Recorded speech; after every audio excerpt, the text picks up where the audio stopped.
The Big Footy Port Adelaide podcast is proudly sponsored by New Vision. My team, Conda, power. I love the power. I love the power. Hi everyone, I am Macca19 and this is the Big Footy Port Adelaide podcast, a show about all things Port Adelaide Footy Club. Joining me as co-host, as always, we got Fishing Rick. You are Macca19 and I'm Valvoline. Know what you mean. Oh yeah. Very That's very right. good. Yeah. How are you, buddy? mate? I'm very good. New microphone, new beginnings. Oh, shit Looking is forward getting to this. serious. It is. Macca. Shit is getting serious. I heard a rumour that you actually took me seriously when I said we were going to end up on Channel 44. Got yourself a new mic, losing all these kilos for the TV. Getting a bit ahead of yourself there, mate. Look, all I've got to do is grow my hair back and we'll be right, I think. Speak to Shane Warren. He can help you there. Yep, indeed. And look, back on the podcast for the first time in 2015 is our good mate Harold Oliver. How's it going, gentlemen? Very well. I don't have a fancy microphone, though. Why not? I'm not one of those moderator gods from Big Footy. But you're a repeat guest, so you should know now the expectation on you has stepped up that you need to provide for the masses and the fans out there. Perhaps New Vision will sponsor me a new microphone. Why not? I'm sponsoring everything else. Come on board. Get into it. Yes. Well, look, first things first, I just want to talk about the player sponsor. We've signed off today for the 2015 Port Adelaide Big Footy player sponsor, who is Nathan Krak. So I think that's a pretty good thing, having Krak back on board. Brilliant. I reckon it's great. I think it shows that how big a community and moral, fine citizens Big Footy legends are, because we can obviously move on from our grudges and we don't linger on to hate, and we've accepted Nathan back as one of our own. That's right. And I think it would be up around the $25,000 to $30,000 mark we've raised for the club over the last 3 or 4 seasons with this player sponsorship business. So it's going very well. I think we've done a fantastic job. That is huge. Big coin. It is big coin. Brilliant effort, gentlemen. It is. Are you proud, Harold? Very, very proud. Yeah. Almost got an immediate there. I think seriously though, I think the club also respects what the community does and our influence, and they reward us with extra rights with the podcast, but also the respect they give us in other facets and with the access to players and what they do. And it just really shows again how the footy club is connected to all its community sources, no matter how big or small they are, and they're very respectful to all of it. And it reinforces what Ben was saying with me a couple of weeks ago. We're obviously all very proud to be part of this club. Indeed. A huge thank you to Costa Malonis and also Tim Jennifer for tailoring another package for us with a few extra goodies thrown in as well. So a big, huge thank you for them. You could argue that we are a little bit high maintenance, aren't we, sometimes? No doubt, I think. No doubt they've got a lot of easier business customers than what we are. But good on them for being able to tailor a package that suits our needs, which is great. And do you know what's even more important is the fact that New Vision has got Jasper Pittard as their player sponsor for 2015. How concerning is that? Isn't that fantastic, people? This is a huge concern. Imagine what's going to happen at Player Sponsor Night. Oh, it's my going to be goodness. exciting. Speaking of immediates. Yeah. Oh, yes. Alert the authorities. Oh, no. If he's MIA after that... We'll know exactly where he is. They come knocking, all right? He won't come back. We'll be knocking back a few beers on the decking and chatting about the world of footy and all. He's going to request a trade at the end of the season. That's what's going to happen. His value is going to go up by the end of the year. With all my wisdom, mate, he'll be a top 10 league player in the AFL. As I said, I reckon he'll be All-Australian this season. I reckon he's got it in him. Brownlow medalist. Let's not go overboard. Halfback flanker of the century. Norm Smith maybe, Brownlow maybe next year. You never know. We're getting there. That's it. Well, look, let's get into week 2 of our team previews, where we're going to have a look at the other clubs in the AFL, see what we can expect from them when we face them in 2015. We did Adelaide to Freo last week, so we'll start off with Geelong this week. We play them once.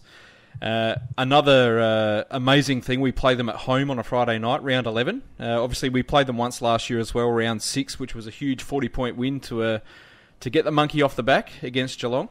How do we see them going this year? Well, I've been expecting the imminent decline of Geelong for like the last 3 years. So, again, I'll probably call it out that I think their star is fading. But they've still got enough guns to get over the line. I mean, last year they had, 7 games under single digits or 12 points or something that they got over the line with. So, they were good closers of games last year. So can they keep that up? I'm not too sure. Yeah, I'm not too sure either. As you said, I think they're still heavily reliant on their players who are over 30. Guys like Bartell, Kelly, Johnson, Enright, Lonergan, Stokes, McIntosh, Rivers, Mackie. I mean, that's a huge list, and pretty much half their first 18 who are over 30. So the fall's going to come. I think the next group has probably failed to come through a little bit. Christensen's gone, Hunt's gone, Mitch Brown's gone. Guys like Caddy, Smets, Thurlow have been a little bit disappointing as well. Yeah, they've only got 5 players on the list aged between 25 and 29, which I think would be concerning. Indeed. I feel like with their recruiting in the off-season, they're almost reaching just to try and stay at the top just that little bit extra, just to see if they can, sneak another flag out of the list. They got Mitch Clark, which is a big in if he can get himself fit and firing and get his head right. Reece Stanley's a pretty good pickup for them. They got Sam Blease, they got Cameron Delaney as well from North Melbourne. And they didn't really lose anyone that had a big impact in 2014. They lost Christensen, who's a very good player at his best, and Varco the same, and Taylor Hunt as well. But, I mean, neither of those guys really had a big impact last year. I think that's a good spot, Harold. I think, there seems to be a bit of an imbalance now forming on their list, and I agree, Macca, the over-reliance on their older players is going to come back because there's going to be a little bit of a performance drop-off with those players. Look, I think, again, I agree that they've been trying to stall the inevitable, and it just shows that it doesn't matter. It happened to us. It's happened to every team before us and after us. Eventually, Father Time catches up with your list, and there is a bit of a plunge. And I guess at the end of the day, there's nothing wrong with that, and Geelong supporters will be very happy with what they've accomplished. So I'm hoping that they come here on a Friday night and they get absolutely smashed. Wouldn't that be fantastic? Yeah, I think that will happen, actually. I think there's a big chance of happening, yeah? Yeah, they've rightfully had an aura of invincibility about them for, a whole decade, haven't they? And they've established a great football culture, and it's had an enviable run of success, and something that I hope we emulate under Ken. But I think, as Rick was saying, we've seen the writing on the wall for a while now, and I think this is the year that the slide starts to occur. I can see them scraping into the 8, but that'll be just about it. They've got a very, very tough draw this year. The teams that they played twice are Hawthorn, Sydney, North Melbourne, Collingwood and Adelaide. That's incredibly tough. And their first 7 weeks, it's really going to make or break them, really. They play Hawthorn, Freo, Gold Coast, North Melbourne, Richmond, Collingwood and Sydney. I mean, that is a huge start to the year. If they get a good run on there, I reckon their season's well set up. But I could easily see them, 1-6 or 2-5 going after those games. For sure. And those double-up games, you can see them easily losing 8 of the 10 of them. Yep. They're quality sides. And also, they've got like 8 instances of 6-day breaks between games, and with their ageing list, as you've mentioned, Macca, that could be challenging, towards the end of the season. Indeed. For them to keep backing up all the time. Absolutely. I've got them as being probably the main one that's going to slide out of the 8 this year. I've got them still being pretty competitive, but you can't keep winning games by under a kick forever, and they've done it for the last couple of seasons now. I've got them finishing around about 10th. If they do have similar luck to 2014, they could well stay in the 8, but no, I reckon this is the year that they're going to slide out. Well, I've got an impromptu question for you. If you could cherry pick one of their older players out of their list to insert into ours in the 2015 season, who would you be taking? Steve Johnson. Harold? No, I agree. I think, and he's just about the only one because you'll get a couple of years out of him at least. What about Jimmy Bay? Oh, look, Bartel's a fantastic player, but for me, I reckon Johnson would give us that X factor. It would allow Gray so much more freedom, and Johnson would probably win a Norm Smith. Yeah, I think Bartel's more of a team. I don't know. To me, he comes across as more of a team-orientated player, though, and insert into a system and will do what he needs to do. I always feel like Steve J's a bit of a ram, more of a Daniel Motlop type, so to speak. Yeah, I like how he can go in the midfield a bit, though. Yeah, absolutely. He has a few more strings to his bow. Yeah, and he's still a legitimate danger man, isn't he? I mean, he can be he is a game breaker. Yeah. And Kenny loves him, so I think he'd perform well under Ken. Yeah. Look, Friday night at home, it's a huge game. You would expect a full house. We're a huge chance to match our result from 2014, I think, in this one. And on face value, I'd be marking that one down as a win. Yep, must win. All right, on to the Gold Coast. Round 22 at Metricon Stadium. We play them this year. Last year we played them late in the year as well for a 9-point win in the wet. Very wet game, that one. I think they're going to be one of the big improvers this year. I'm marking them down for a spot in the 8. I think they've improved their list quite a lot. Guys like Hallahan and Maucheski coming in will take spots in their first 18 straight away. And the youngsters coming through in Garlett, Wright, and Josh Glenn as well. I think they've recruited really well. Yeah, they're looking dangerous. I think they're a real threat. I think under Ede they'll be less overly reliant on Ablett, and I think they'll be more defensive-minded and aggressive.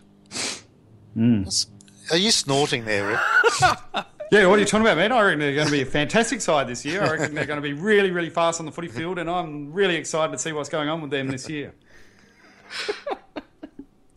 Don't you think Sam Day is going to be a great player for him this year? He's really going to show up and finally show his true potential with the number 3 draft pick. But look, I think the good thing for Gold Coast is they haven't really lost anyone from their side who's played a lot of footy in the last few years. I mean, Nathan Bock was almost permanently injured. Hunt fell out of the team last year. Youngsters like Hutchins and a couple of older fellas like Murphy and Warnock didn't really play a lot of footy.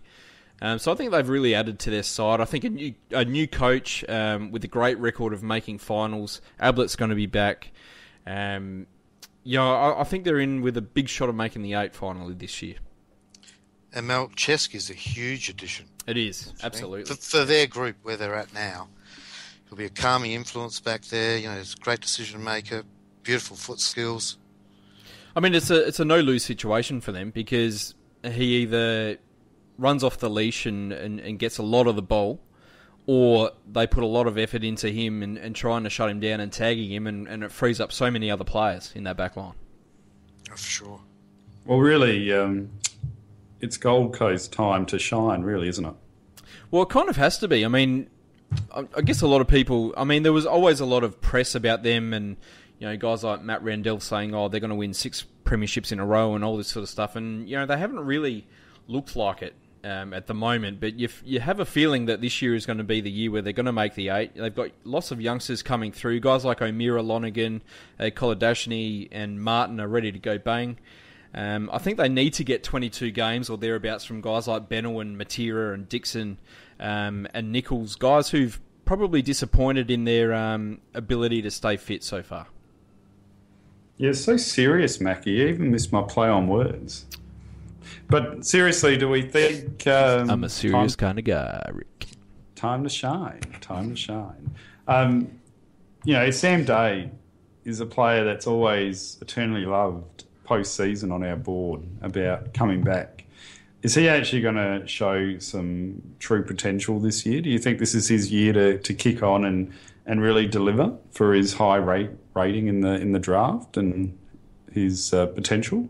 I think he's been a steady player. I think it looks like he's going to be playing down back a lot this year. He's training with the defensive group. Maybe it will be. Maybe he will lock down a fullback or a centre-half pack position and really make a name for himself this year. Yeah, they've got a great start to the season, a dream start really, because they're only playing one finalist from last year in the first 8 rounds. Yep. So you'd think they'd win the majority of those games and they get a lot of confidence and they set up the season. and I reckon they're definitely going to have a shot at the finals. Yep. You know, they'd want Ablett there. I think when Ablett's there, they believe they can do anything. So they've also got, you know, favourable double-up games. You know, Sydney, Adelaide, West Coast, Brisbane, GWS. It's a good run. It's a good run. Yeah. I mean, they played the bottom four in the first 5 weeks, so they've, you know, the AFL's given them a big chance of going off with a bang at the start of the year. Ablett's going to be the huge one, and whether he can come back and stay fit. I mean, they won just one game versus the Spooner without him last year, so you know, I don't think they've got any excuses this year. They need to make the 8. I've got them finishing around about 7th and winning 12 games, and I think this late season game where we play them away from home is going to be a very, very tough game. You know, it might mean finals for them, and it might mean top 4 for us. Indeed, this is the sort of game, you know, we have to win. We haven't lost at Metricon, and it's a must-win game against a, you know, a finals competitor. So we put them on the back step, and hopefully, you know, we give ourselves a better shot of finishing as high as possible. But I agree, it's going to be tough. What about you, Rick? It's too far away. I mean, it's really hard to know. I'd be hoping that we can get a win, but I mean, monsoonal rain like 2014, and really it's anyone's game. So we don't know what the weather's going to deliver in Gold Coast. And look, I think like you said, they're going to be a big mover this season with their list and the natural evolution. So it's not going to be an easy game whatsoever. So based on last year's form, yeah, we should probably win, but away from home, different elements and everything else, injuries at that time of the season to either team could be the key difference. And I'm really excited to see what Gold Coast can deliver. I'm a lot more optimistic about them than probably the next team we're going to be talking about. Well, let's move on to them. Greater Western Sydney, we play them late in the year as well, round 20 at Adelaide Oval. I think it's the first time we're playing them at home, so that'll be interesting. Last year we played them in round 7 and won by 37 points away from home in another wet and miserable day. Look, they've gone through probably the biggest change of any club, really. I mean, they've gained Griffin, they've gained Patfull. That's 2 massive ins for them. And they picked up Pickett and Marchbank in the draft, Ahern as well. But look, they lost Boyd, which is a huge loss for them, for their future. They lost O'Rourke, who was a number 2 draft pick. They've lost Giles, who was a very good backup ruckman. They've lost Frost, they've lost Gillum, they've lost Jakes. They've lost a lot of players. Yeah, any other club, and you just say they were a basket case, wouldn't you? But... Well, they are a basket case. What are you talking about? But they're the AFL's darling, so... I think that's part of their problem. They don't get... there's not enough critical scrutiny of that group. They could become one of those clubs that always have an excuse for not, you know, performing to the best of their ability. I think they've arguably got a better list than Gold Coast, but they just look nowhere near it at the moment. I mean, they're just not getting the best out of their players. I mean, it wouldn't surprise me if they have another poor year and only win 3 or 4 games again, where the guys like Treloar and Shield decide to pack up and go home. They've got a lot of their best youngsters out of contract at the end of this year. Yeah, they're a top draft pick factory almost, aren't they? You know, they get, you know, 3 or 4 draft picks in and then 3 or 4 draft picks leave. So pretty much. They're not really advancing. Yep. But you'd think they'd probably missed the beat a little bit with their senior players that they've selected. I don't think they've been as influential to their side. And, they seem to lack a little bit of direction. And, look, it's always going to be tough there. And it's probably tough to generate passion at that club, you know, with such little support, and you know, it's a tough market to break into, but it makes sense. I can understand why they have to do it, and I guess we just have to keep watching and seeing. And that's it. Harold, I don't really care if they're a bit of a basket case, because that means there's always going to be someone less than us if we ever get in a rut again. No, I don't care. I don't care about any of the other clubs, to tell you the truth. But hey, yeah. Look, they rely so heavily on Cameron to kick goals. They need more support for him. Patton's injured. I'm not sure when he's going to be coming back. Cameron McCarthy looks like he's been training down back. He might be a bit of a go. And Stewart's young and promising as well. I also think they lack a bit of leadership, as you said. I'm not sure they've got the best out of the developed players that they picked up at the start of their history. I thought they made the right choice in going for a bunch of younger guys like Warden and Scully, but outside of Ward, they probably haven't really delivered. No, Scully's vice captain, I think, too, isn't he? Probably the most expensive flop in the AFL history, I would say. Oh. And even Griffin, I'm not sure about his leadership skills after, the way he left the Western Bulldogs last year. Yeah, but is that his fault, or is that the Bulldogs' upper management and coaching panel's fault? I think it's easy to lay blame at Ryan, but I think there's probably a bit of blame going on everywhere, and maybe he just wanted to get out. Yeah, I think that's a fair enough point. I think he did want to get out, but still, I don't know if he was a great leader at the Bulldogs either. But hey, we'll find out. I thought he didn't really want to be a leader. Well, no, he didn't. He was more of an accidental leader or fill-in leader. Yeah. So from the interviews I read and heard, he just didn't really seem to be the guy that wanted that. Yeah. So my point remains, though, whether they'll get much leadership from him.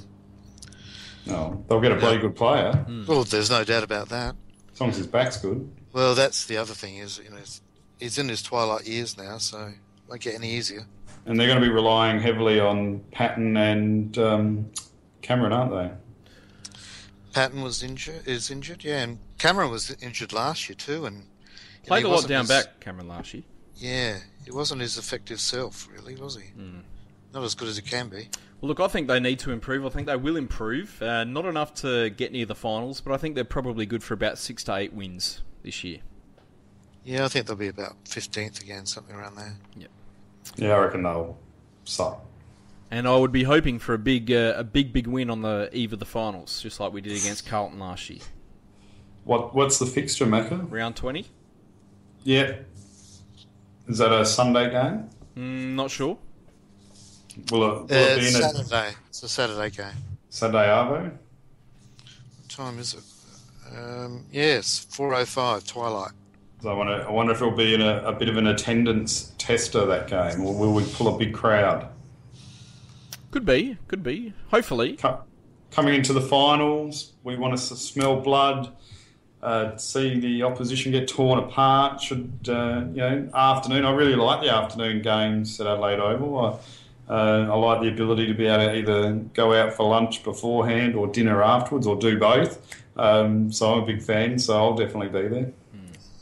Yep, I'll be there. Well, look, talking about tearing opposition apart, and I think we all agree we would love to do that with this next team, which is Hawthorn, who we played twice in 2015. We play round 4 at Adelaide Oval on the Anzac Day clash, and then round 21 at Etihad on a Friday night, which is a bit bizarre. Last year we played them twice, 2 absolute cracking games, 2 of the best games of the year. We played them at home and won by 14 points. Then obviously played them away in the prelim final with that devastating loss by 3 points. They've added a fantastic player to their list, in Frawley to their list. That's going to shore up their defence as well. I'm not sure what that means to someone like Sean Makers, who might be left out a little bit. They've added O'Rourke, who's been a little bit disappointing at GWS, but you never know, he might come good at Hawthorn as well. And they've lost a really good experienced player in Brad Sewell. They've lost Hallahan, who was ready to go, and Cheney and Loudon as backup as well. I think it's pretty clear they're still at the top of their game. They've still got so many stars on every line, but it's probably their last real serious crack at top spot on a flag, in my opinion. No, they keep regenerating themselves, and they're probably doing a little bit better than what Geelong is, to be honest. And I think they're going to be right up there whilst Hodge and Mitchell are around. I think. Even though it's SANFL, I'll use the Gowan boys as an example. With Centrals, and there's always a couple of players which are the fabric and the heart and soul of a footy side that can keep giving them the drive. And I think Mitchell and Hodge are those 2 players. They're just fantastic, experienced players, and they really set an example, and they just command excellence from their footy team. And while they're kicking, I think they're always going to be around the mark and top 4. And post Buddy, it will be interesting. I mean, Jack Gunston's proven to be a great player and filled in the void, and with Roughhead, who's also another great player. they're strong at the back, they're strong at the front, and they've got a solid midfield, so they're definitely going to be hard to beat. Yeah, this year, I don't know about the future, what the future holds, but this year they're definitely premiership favourites. Yeah, and deservedly so. Yeah, they've got a very tough run. They play Port, Sydney, Geelong, Essendon and Carlton twice, but it's a well-spaced out draw. There's no real hard run of games like what we've got at the start of the season. Mm-hmm. You can't really see them falling out of the top four unless some sort of injury disaster happens. And look, I'm pretty sure they'll be most likely top two again. How do we see the results going against them? We play them, obviously, one early and one late in the year. Where's the away game? The away games are Etihad late in the year. Well, I'm going to go 1-1 then. Yeah, I'm going to say we'll win at home and lose away. Hawthorn are just about impossible to beat in Melbourne, and I'm not sure we will be able to do it late in the season either.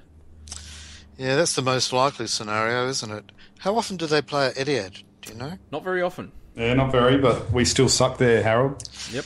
No, there's no doubt about it. But look, I agree. I think 1-1 would probably be a pretty good result for us. But you never know. On the eve of the finals, we could really, as you said, it's hard to predict what's going to happen that late in the season. Yeah.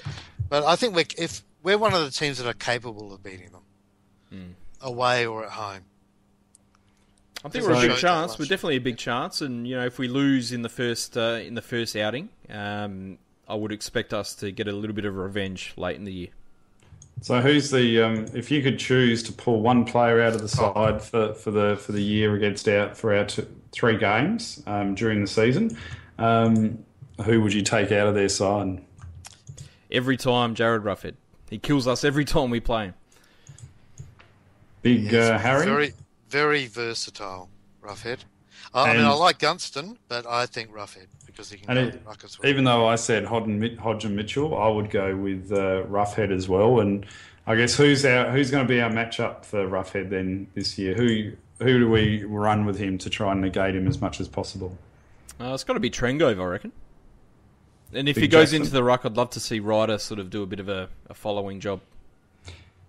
Well, you'd think that if Ryder went into the ruck against him, he'd just jump all over the top of him, surely.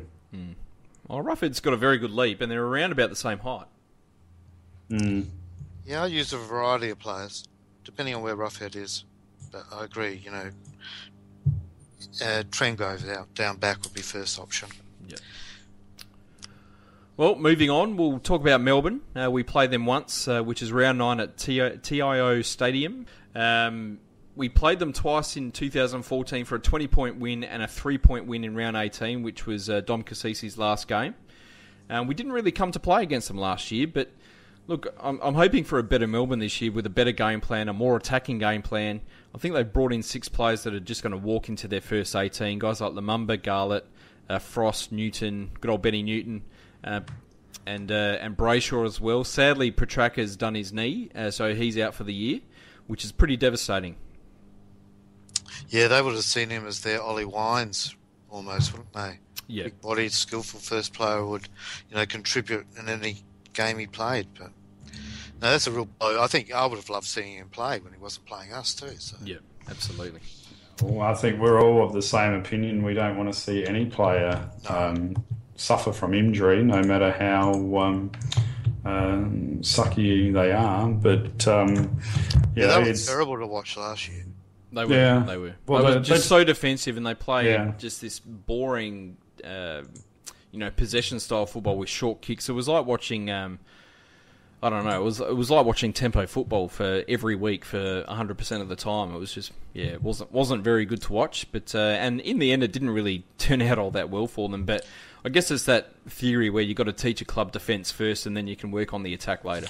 Well, that's what I was just about to ask. Do you boys think that maybe Ruse is going to unleash the shackles a little bit this year compared to last year? Well, they'll have Dawes hopefully for the whole year. They've got Jesse Hogan, who hasn't played a game yet, but obviously he's one of the potentially best young key forwards in the game. So it'll be interesting to see how he goes. I think they're growing a very talented list on paper. It's just a matter of whether they can get these forward line players delivering and kicking goals, and also if their midfield actually stands up. Yeah, despite their numerous failures with the early draft selections, they've still got some classy young players. They And do, in yeah. that midfield, Tyson, Salem can probably go in there, and Viney. So, and with the players that you mentioned that they've added to the group, they're looking a lot better. Yeah. Whether that will, eventuate into success on field is another matter. I Well, won't be they've putting got a good money draw. on them early. They've got a good draw. They've got a couple of tough runs, but nothing too dangerous. They play Western Bulldogs, St Kilda, and GWS twice, so that's a good run for them. I think they're going to improve, and they've got a better midfield group, a better forward line, a tighter defence. I've got them on around about 8 wins and finishing around about 13th or 14th.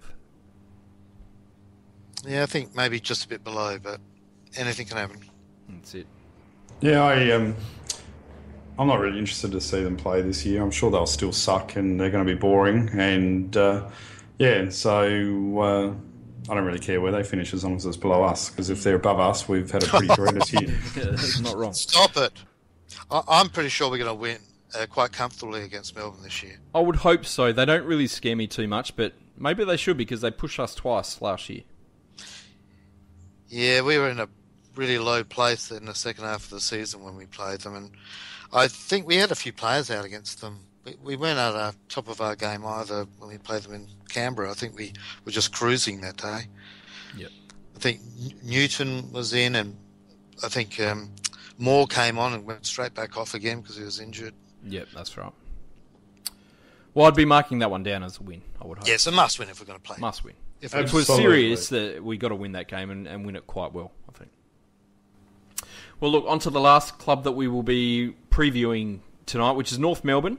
Obviously, they had such a great year last year. They made the prelim. We played them once this year, round 3 again at Etihad Stadium.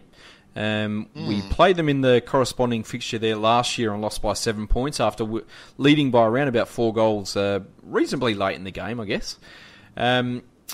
I don't really see them having a dream run like they had last year. They had a great run in terms of their fixture. They had a great run in terms of injuries. They won a lot of close games as well. But you have a feeling that they really are trying to push for a flag. They've brought in Jared Waite and Sean Higgins, which are 2 fantastic ins. They've unfortunately lost former Port boy Levi Greenwood, which is a big out for them as well. Yeah, he was in the best form of his career. Indeed. At that stage. And yep. The trouble with Higgins and Waite, I agree, they're good players, but they tend to miss large chunks of just about every season they play. They do. And they'll be banking on them turning those injury woes and, in Waite's case, his additional disciplinary issues around. Yeah, they were remarkably flaky, for a club, with the so-called Shimboness spirit. Last year they lost to so many teams below them on the ladder that they really shouldn't have. Yeah. I think if they turn that around, they should be top 4 because they've got a dream draw as far as their double-up games. They've definitely got the easiest of all last year's preliminary finalists. Easiest draw. Yeah. I think they need more from their second-string tools. Guys like Aaron Black and Robbie Tarrant need to stand up this year if they're going to have a big chance at a premiership. Definitely. And I think Goldstein's just about the most important player too. Yeah. They can't afford to lose him. Yeah. I just want us to beat North, to be honest. I just hate losing to North Melbourne. My friend who owns the coffee shop next door is a North Melbourne supporter, and it hurts me every year. So, and look, they're a solid unit. I mean, the AFL is a great competition. There is legitimately 8 to 10 teams that can cause issues and upset teams that want to win. So, and North Melbourne's one of those teams, and obviously their supporters might be thinking about the same as us, about us, that they should be too good for us, and we could be a nuisance team. So. You just don't know what you're going to get with North Melbourne, though, do you? They've been inconsistent and haven't really delivered as much as what they should have. And I think they're pushing hard, sort of a last grasp. Their list is mature, and there's a bit of balance. I don't know if recruiting Jared Waite's going to help them or not, but it'll be an interesting game, that's for sure. Indeed. Yeah, we wiped out a lot of hoodoos and got a lot of monkeys off our back last year, as you mentioned, Macca, about Geelong, and I'm hoping that this year it was going to be North Melbourne. Hope so. I think they'll probably finish. I think they'll still make the 8. I've got them on around about 12 wins and sneaking in on percentage. I just don't see them having a dream run like last year, but I think they've got the talent just to ensure that they get to the 8, and whatever happens there happens. In terms of the result, I want payback. I want us to kick a goal with the last kick of the day, with Ben Jacobs falling on the goal line where he could have smothered or something like that, and they're getting a little bit of revenge. Yeah, I'd love a 1-point win, but I'd take a 45-point win. I'd take that. I'd like to be comfortable and relax and enjoy the win. Yeah. On that note, well, look, let's talk about Port Adelaide a bit now, which is the subject of this podcast. And obviously, we've got the family day and the internal trial this Friday afternoon, which opens at 4:30. The game starts at 5:30. I guess the question is, guys, are you going to be there, and what are you hoping to see? Yes, I'll be there. I'm a diehard Port fan, and I wouldn't miss it for the world. And I'm expecting to see a very imbalanced game between a very strong side and a very youthful side up against them. yeah, I'm excited. Not quite as excited as my oldest daughter, who's been counting down the days for about 3 months or something for this night. But it's going to be brilliant, and I want to see people fighting for their spots. Because, there's only 22 positions there, and I think we've got a number of talented players that surely want to be part of this squad, because there's a great opportunity there this year for this group of players. Absolutely. I'm looking forward to seeing how a bunch of fringe guys go, like Andrew Moore and Cam O'Shea, to see if they've improved a little bit this year. But I guess the thing that I'm always keen to see on these sorts of days is the young guys on display. I really want to see how guys like Amon, Archie, Mason Shaw, Mitch Harvey, Tom Cleary have improved both physically and also their game smarts as well. And it would also be good to see a few of the new recruits in action. I would like to get a look at Logan Austin and Dougal Howard as well. Yeah, is Dougal the only fit one though? It's possible, yeah. Hopefully one or two of the others sort of bob up for a little bit. Yeah, I hope so. You never know. What I've seen of training, they're quite impressive. Well, Jesse Palmer was quite impressive. Shows a little bit. So I like Dougal. I think he's a real goer. But, he's raw. Very raw. Well, I mean, what are you really going to get out of this game? Because it's mates playing against mates. It's more a festivity, isn't it? Sort of an event more than a serious hit out. Well, that's how I look at it anyway. So, it's a bit of Matt's stimulation for the players, though. We'll see a bit of the style that they want to play. So, I agree with you. I think last year, if you think back, we saw Benny Newton really improve, and he had such a good internal trial, and you got a sense that he was going to carry that through the year, and I guess he did in some ways. And guys like Kane Mitchell and Sam Gray, it was good to see them in action, and also some of the new Magpies recruits as well. They got a good run last year as well. Yeah, and last year, we saw Pollock for the first time, and this year we've got Big Paddy Ryder, and so it's worth going for it just to see Paddy. Yep, absolutely. Give him a bit of support and welcome him to the community. But yeah, all the fringe players, I think they're the ones you want to look at. I don't know the experienced ones. I want to see how Hamish is looking this pre-season, how fit he is, how durable he is, and this last season was his breakout year in relation to his durability and avoiding the bulk of the injuries that he sustained before in previous seasons. So I'm really hoping we can get maybe a 25 game consistent season from Hamish. Actually, sorry, I'll correct that. 26 games, isn't it? 25 if we win our way through. I tell you what, which I would hope that we do. Yeah, if he's there for all 26, we're a good shot. Absolutely. And of course, it would be great to see Nathan Cracker, our 2015 player sponsor, out on the park as well. Indeed. I can't wait to see my buddy, Carl Amon. I'll be cheering him hard.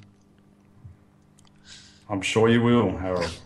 I won't be getting as close to him as you will be with Jasper, though. You say that now. I heard you've got some quiet stalking abilities in you. No. My daughter does question my support for him. But...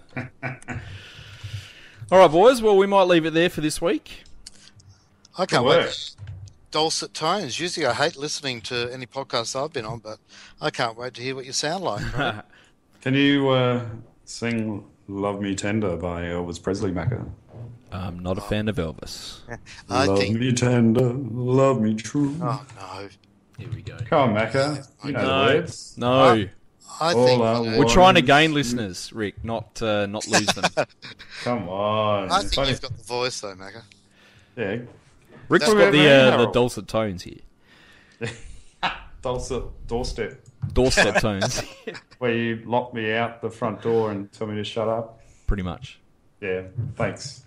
Thanks for your support, buddy. Appreciate it. Anytime. And you too, Harold. No worries, mate. All right, boys. Until next time. Good work. Calm the pair. Yeah, come on, that pair. Go Port. He's got to keep his feet. Corns just worried him out of it. Slips the handball to Treadray. Back turn, well done. Little give. This might be it. Corns, Treadray, Pierce. Yes. All right. Yes, you do. Let's do it. Yep. Let's do it. Okay. Hi, this is Macca19, and this is the Big Footy Port Adelaide podcast. Oh, yeah. You sound. Can I do it like that for the whole podcast? I bet thought you- you started. Do I it. bet you can't do it for the whole podcast. No, I would last about 5 seconds and give up. It'd be high rating, It would. It would. guaranteed high ratings. Yep. Not sure with who, but someone.